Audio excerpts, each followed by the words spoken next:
মনোযোগ দিয়ে ধরে রাখতে পারেন না। আমি আমার নিজের অভিজ্ঞতার কথা বলি আপনাদেরকে, এবং নামাজের মনোযোগ ধরে রাখার জন্য সিনিয়র উলামা একরাম যেসব পরামর্শ দিয়েছেন তার মধ্যে থেকে একটা এটাও।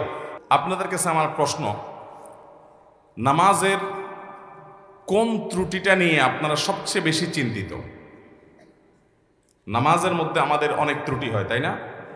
এর মধ্যে সবচাইতে বেশি চিন্তিত কোন ত্রুটিটা নিয়ে?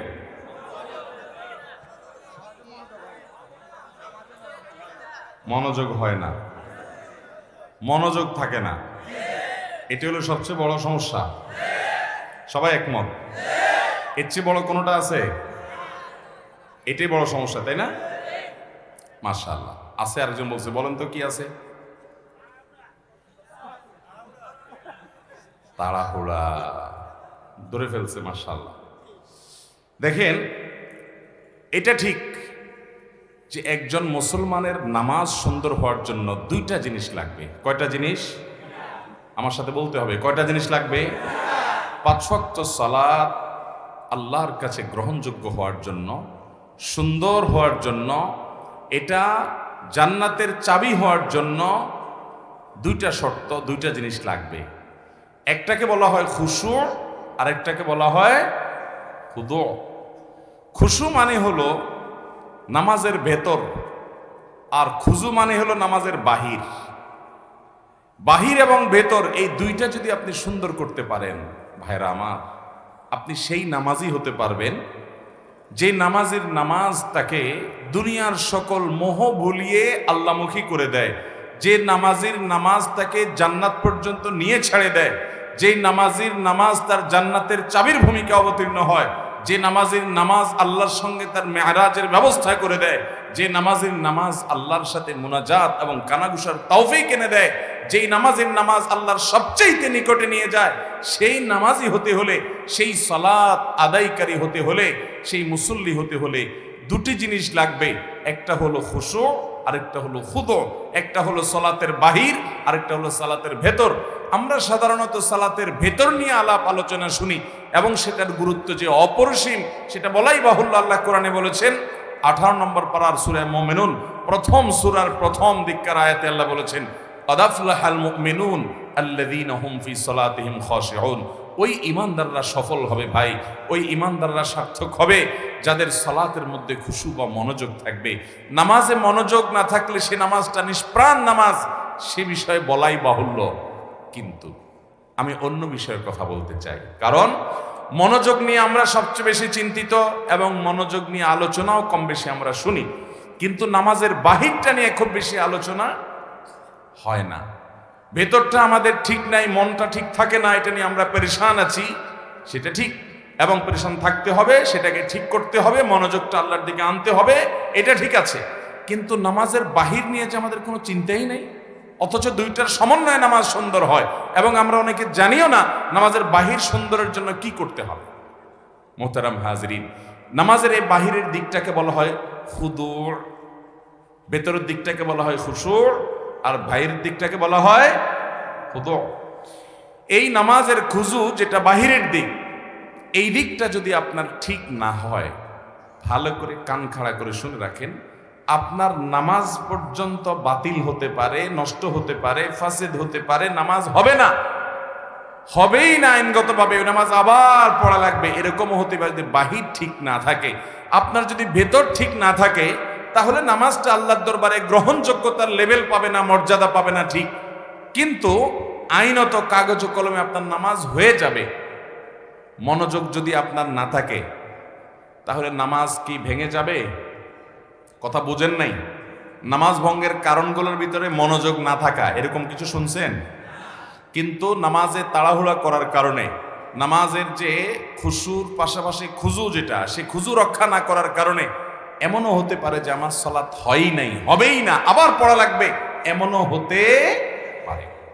কিন্তু আমরা বেশিরভাগ মুসল্লিরা এই সম্পর্কে খুব একটা আমাদের জানাশোনাও নাই, আলোচনাও নাই, সব ঘুরে ফিরে আমরা খুশুর দিকেই যাই। হ্যাঁ ঠিক, খুশু তো থাকতেই হবে, কিন্তু মনে রাখবেন, আপনি যদি খুশু 100 ভাগ ধরে রাখার চেষ্টা করেন, হয়তো 80 ভাগ, 70 ভাগ, 90 ভাগ, কেউ 50 ভাগ, কেউ হয়তো 20 ভাগ, কম বেশি, এরকম আপনি খুশু ধরে রাখতে পারবেন।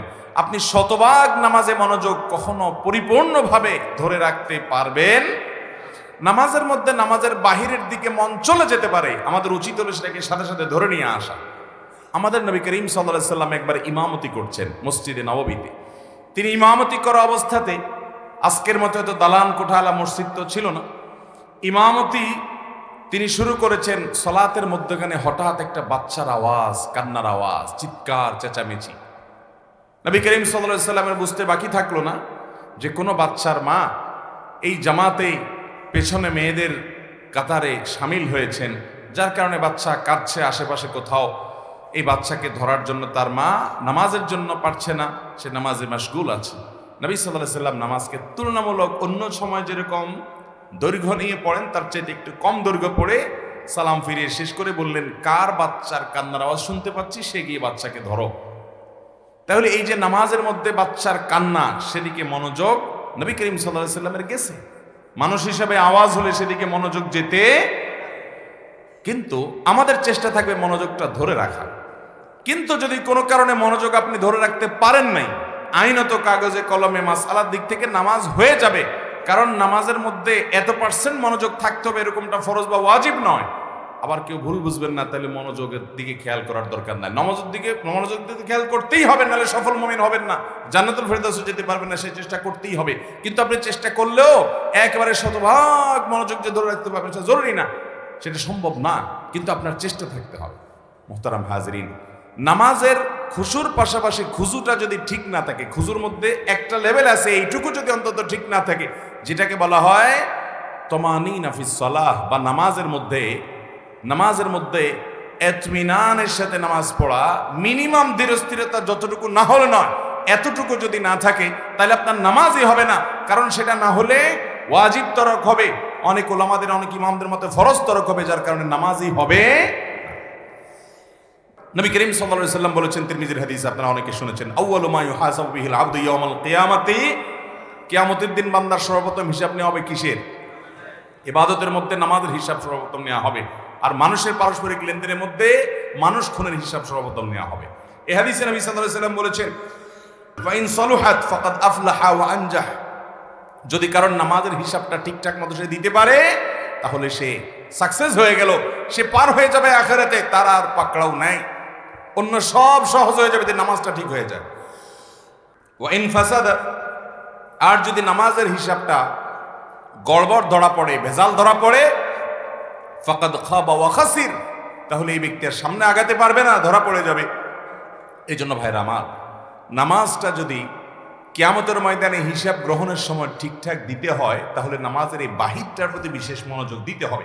নবী করিম সাল্লাল্লাহু আলাইহি সাল্লাম বুখারীর হাদিসে বলেছেন, সল্লু কামা রাআইতুমুনি ইউসাল্লি, তোমরা আমাকে যেভাবে নামাজ পড়তে দেখেছো সেভাবে সালাত আদায় করো। সহিহ মুসলিমের হাদিসে নবী রাসূলুল্লাহ সাল্লাল্লাহু আলাইহি ওয়াসাল্লাম বলেছেন, নবী সাল্লাল্লাহু আলাইহি ওয়াসাল্লাম সম্পর্কে তিনি বলেছেন, তিনি রুকু থেকে যখন উঠতেন সোজা হয়ে টান টান খাড়া হওয়া ছাড়া সিজদায় যেতেন না। আবার সিজদা থেকে যখন উঠতেন সোজা হয়ে টান টান করে বসে অপেক্ষা করা ছাড়া তিনি সিজদায় পুনরায় যেতেন না। এভাবে তিনি সালাত আদায় করতেন। এবং তিনি বলেছেন, আসওয়াউন নাসি সারিকাতান আল্লাযী ইয়াসরিকু ফি সালাতি, সবচেয়ে নিকৃষ্ট চোর হলো সে যে নামাজের মধ্যে চুরি করে। জিজ্ঞাসা করল, ইয়া রাসূলুল্লাহ, এটা আবার কোন টাইপের চোর?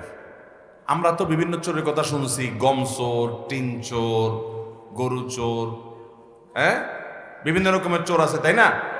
নামাজ চোর এটা আবার কোনটা? নবী আলাইহিস সালাম বলেছেন, নামাজ চোর হলো ওই ব্যক্তি যে ব্যক্তি তার রুকু সিজদার ক্ষেত্রে চুরি করে, ঠিকমতো করে না, ঠুসঠাস করে না, কোনো রকম তাড়াহুড়া করে দেয়, এই হলো নামাজ চোর। নবী আলাইহিস সালাম বলেছেন, এই চোর হলো সবচেয়ে নিকৃষ্ট চোর। চোরদের মধ্যে আবার খারাপ চোর নামাজ চোর। এই নামাজ চোর আমাদের এই মজলিসেও বা আমাদের এই স্টেজেও আমরা অনেকেই আসি। আল্লাহ আমাদেরকে বাঁচার তৌফিক দান করুন। আল্লাহর খাতায় নামাজ চোর সহজ কোনো বিষয় না। আপনি 5 ওয়াক্ত নামাজ পড়েন, অথচ আল্লাহর খাতায় আপনি চোর, নিকৃষ্ট চোর, অন্য চোরদের চাইতে জঘন্য চোর। কারণ আপনি নামাজ চুরি করছেন। কিভাবে নামাজ চুরি করছেন? ভাইরা আমার, এবার আসুন মূল কথা। মনোযোগ যে ধরে রাখতে পারেন না, আমি আমার নিজের অভিজ্ঞতার কথা বলি আপনাদেরকে, এবং নামাজের মনোযোগ ধরে রাখার জন্য সিনিয়র উলামায়ে কেরাম যেসব পরামর্শ দিয়েছেন তার মধ্যে থেকে একটা এটাও, আপনি নামাজের মধ্যে টাইম বেশি দেন, তাড়াহুড়া না করে ধীরস্থিরতার সাথে সালাত আদায় করেন, দেখবেন নামাজে মনোযোগ অটোমেটিক আসছে ইনশাআল্লাহ। আপনার 4 রাকাত নামাজে কথার কথা সবসময় 4 মিনিট সময় লাগে। আপনি পরিকল্পনা করেন যে আমি 8 মিনিটের আগে নামাজ শেষ করব না, দেখবেন আপনার নামাজ কি সুন্দর হয়। আমি এরকম এক ভাইকে দেখছি যে 4 রাকাত নামাজে 10-15 মিনিটের নিচে শেষ হয় না। আমি জিজ্ঞেস করলাম, ভাই এত লম্বা কি নামাজ পড়েন আপনি বলেন তো? উনি আমাকে বললেন, ভাই শয়তানের সাথে তো কুলায় উঠতে পারি না, সে আমাদের দেখে নামাজে যাতে মনোযোগ নষ্ট হয় এই জন্য দেখবেন যার কথা জীবনে মনে হয় নাই নামাজে দাঁড়ালে দেখবেন তার কথা মনে হয়ে গেছে। যেই কথা আকথা কুকথা আপনার মনে সাধারণ কোনো সময় হয় না, নামাজে দাঁড়াচ্ছেন দেখছেন সব হয়ে গেছে। কারণ ইবলিস তখন আপনার খেদমত শুরু করে দেয়, বলে যে হজরত আপনার এখন এই যে এই কথাটা মনে রাখা উচিত, ওই যে ওই জায়গায় ওইটা না ভুলে গেছেন, এই যে স্মরণ করে দিলাম, দেখবেন সব মনে করাই দিছে। কারণ আল্লাহ কোরআনে বলেছেন আকিমিস সালাতা লিযিকরি, তোমরা আমার স্মরণের জন্য নামাজ পড়ো। আমাদের নামাজে আল্লাহর স্মরণ ছাড়া আর সবকিছু স্মরণ হয়, আল্লাহর স্মরণ ছাড়া আর সবকিছু স্মরণ হয়।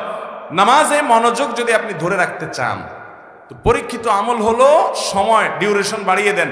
4 রাকাত নামাজে 15 মিনিট সময় লাগিয়ে দেন। ওই যে ভাইয়ের কথা বলছিলাম যে লম্বা সময় নামাজ পড়ে, আমি একদিন জিজ্ঞেস করলাম, ভাই আপনার 4 রাকাত নামাজে একদিন 2 দিন না প্রতিদিন একই অবস্থা দেখি, 15 মিনিট 20 মিনিট সময় লাগান। আমার অফিসে একবার উনি বেড়াইতে আসলেন, আমরা সুহরের পরে সুন্নত পড়ে চলে আসছি, মিটিং আছে, উনি দেখে নামাজ পড়তে পড়তে শেষ নেই। আমি বললাম, ভাই অনেক নামাজ পড়ছেন না? এখন না, ওই 2 রাকাত সুন্নতিতে পড়ছি। তো 2 রাকাত সুন্নত তো আমরাও পড়লাম, আমাদের যদি 5 মিনিট 7 মিনিট লাগে আপনার 15 মিনিট কেমনে লাগে? উনি বলল, ভাই দুনিয়াদার মানুষ, অনেক ব্যবসা বাণিজ্য আছে, শত শত লোক চালাইতে হয়, বিভিন্ন দিক মাথা চলে যায়, তো শয়তান তো নামাজে মনোযোগ নষ্ট করতে চায়, এই জন্য আমি শয়তানের সাথে কুস্তি করি নামাজের মধ্যে। আরে শয়তানের মধ্যে সাথে কুস্তি আবার কেমনে করে নামাজের মধ্যে? কুস্তি করলে নামাজ হবে নাকি? বলে যে কুস্তি সিস্টেমটা হলো এই, আমি যখন নামাজে দাঁড়াই সূরা ফাতিহা অন্য সূরা পড়ি, তখন শয়তান আমারে ইরানে তুরানে কোকাব শহরে অমুক জায়গায় তমুক জায়গায় চিপায়, এর ভিতরে ওর ভিতরে এর পিছনে ওর পিছনে যত আকতা কুকতা সব মনে করে দেয়। তখন আমি কুলে উঠতে পারি না, আল্লাহর কথা স্মরণ আসে না। আমিও তেড়ামি করি, পরিপূর্ণ আল্লাহর দিকে মনোযোগ আসার আগ পর্যন্ত তেলাওয়াত চলতে থাকবে। সূরায়ে আপনার ফিল পড়া হয়ে গেছে, এবার লীলা পড়া হয়ে গেছে, আড়াই তালে পড়া হয়ে গেছে, এন্না তাই না, কিন্তু আমি রুকুতে যাব না যতক্ষণ পর্যন্ত আমার মন নামাজের দিকে না আসবে। উনি বলে যে আমি যখন এভাবে সূরা বাড়াইতে থাকি যে ডিউরেশন বাড়াইতে থাকি, তখন এবার দেখা যায় ইবলিসে আমার মনরে এদিকে দিক নেওয়া ছেড়ে দেয়, দিয়া বলে যে তো লস প্রজেক্টের পিছনে মেহনত করলে তো সূরা আরো বেশি পড়ে সব বেশি বাড়াই ফেলবে, এর মনোযোগ তাড়াতাড়ি নামাজের দিকে দিয়ে দেয় যাতে তাড়াতাড়ি রুকুতে যায়। এরপর আমি রুকুতে যাই, রুকুতে গেলে তারপর সুবহান রাব্বিল আযীম পড়ি, সুবহান রাব্বিল আযীম পড়ি, না মন অন্যদিক চলে গেছে, বলি না সুবহান রাব্বিল আযীম তোর জন্য 30 বার পড়বো, আধা ঘন্টা ধরে পড়বো, মাগার আমি কল্লা উঠাবো না, উপরে পিঠ তুলবো না, যতক্ষণ পর্যন্ত আমার আল্লাহর কথা পরিপূর্ণ মনে না আসবে। আমি তেড়ামি করি, শয়তানের সাথে কুস্তি চলে। এবার শুরু করে আমি সুবহান রাব্বিল আযীম, শয়তান তখন চিন্তা করে হায় হায় রে, এ তো এতবার তাসবিহ পড়ে তো সওয়াবের পাহাড় করে ফেলতেছে, তাড়াতাড়ি করে তার কুমন্ত্রণা দেওয়া ছেড়ে দিয়ে শয়তান দেখা যায় আমারে ছেড়ে দেয়, আল্লাহর দিকে পরিপূর্ণ মনোযোগ হওয়ার আগ পর্যন্ত আমি সোজা হই না, তেড়ামি করে পড়ে থাকি। এরপরে যখন সব শেষ দেখি যে না মনোযোগ পুরো আল্লাহর দিকে গেছে, নিজে স্যাটিসফাইড হওয়ার আগ পর্যন্ত আমি রুকুতে থাকি, এরপরে মাথা সোজা করি। এইভাবে একটা করে রুকুন শেষ করি। আমার অনেক সময় লাগে, কারণ পুরো নামাজে আমি লড়াই করি ওই ইবলিসের সাথে, ওই লড়াই করতে করতে কুস্তি করতে অনেক সময় লাগে। আল্লাহু আকবার, সুবহানাল্লাহ, এরে বলে নামাজ। ভাইরা আমার, নামাজটাকে সুন্দর করবো তো ইনশাআল্লাহ। ধীরস্থিরতার সাথে নামাজ পড়বেন কে কে বলেন? হাত তোলেন। আল্লাহ আমাদের সব হাতগুলোকে আপনি কবুল করে নেন। আল্লাহ আমাদেরকে সুন্দর করে নামাজ পড়ার তৌফিক দান করেন। আল্লাহ আমাদেরকে নামাজ কায়েমকারী বানিয়ে দেন। আল্লাহ আমাদেরকে সহি সলত ভাবে খুশুর সাথে নামাজ পড়ার তৌফিক দান করেন। আল্লাহ যে নামাজ জান্নাতুল ফিরদাউসে নিয়ে যাবে সেই নামাজ পড়ার তৌফিক দান করেন। আত্মামান জাযাকুমুল্লাহু খায়রা ওয়া আখিরু দাওয়ানা আলহামদুলিল্লাহি রাব্বিল আলামিন। সবাই নিয়ত করছি তো ইনশাআল্লাহ? সবাই নিয়ত করছি তো? নামাজে মনোযোগ দিয়ে পড়বেন তো ইনশাআল্লাহ? এবং মনোযোগ ধরে রাখার জন্য ধীরস্থিরতার সাথে আস্তে আস্তে নামাজ পড়ার কোনো বিকল্প, তুফান মিল মার্কা নামাজ পড়বেন। আখিরাতে যেয়ে দেখবেন, কিয়ামতে দেখবেন সব বাতিল, ফাজআলনাহু হাবাআম মানসুরা, দেখবেন যে কোনো নামাজ কবুল হয় নাই। আজকে থেকে তওবা করেন, তাড়াহুড়া করে কোনো নামাজ পড়বো, ধীরে ধীরে আস্তে আস্তে নামাজ পড়বেন, চেষ্টা করবেন তো ইনশাআল্লাহ? আমি নিজের সাথে লড়াই করি ভাই সব সময়, যে নামাজটা যেন তাড়াহুড়া না হয়। আল্লাহ আমাদের সবাইকে সংশোধন করার তৌফিক দান করুন।